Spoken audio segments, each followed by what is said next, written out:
Charging wires ఖరాబ్ అయిపోయాక ఎందుకు పనికిరావు పడేద్దాం అనుకునే టైంలో నాకు ఒక డిఐవై కనిపించింది అనమాట. యూట్యూబ్లోనే చూసాను నేను. ఛార్జింగ్ వైర్తోని నెక్లెస్ చేశారు.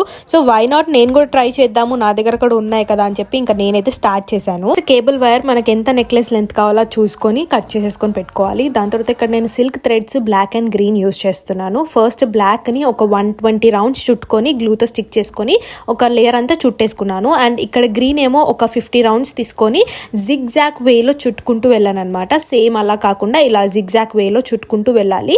లాస్ట్ వరకు గ్లూతో స్టిక్ చేసేసుకోవాలి. అది అయిపోయాక లాస్ట్ లో జంప్ రింగ్స్ యాడ్ చేస్తున్నాను. జంప్ రింగ్ పెట్టి చుట్టేసుకొని గ్లూతో స్టిక్ చేసేసుకొని మన నెక్లెస్ థ్రెడ్ ఉంటుంది కదా, అది అటాచ్ చేసేసుకుంటే మన నెక్లెస్ రెడీ అయిపోతుంది. ఒక లాకెట్ యాడ్ చేసుకున్నారనుకోండి, అస్సలు మనకు ఛార్జింగ్ వైరా అన్నట్టే ఉంటుంది.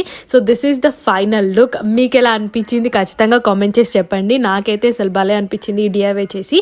సో ఇలాంటి వీడియోస్ కోసం ఛానల్ సబ్స్క్రైబ్ చేసుకొని స్టే ట్యూన్ అనండి. Bye bye.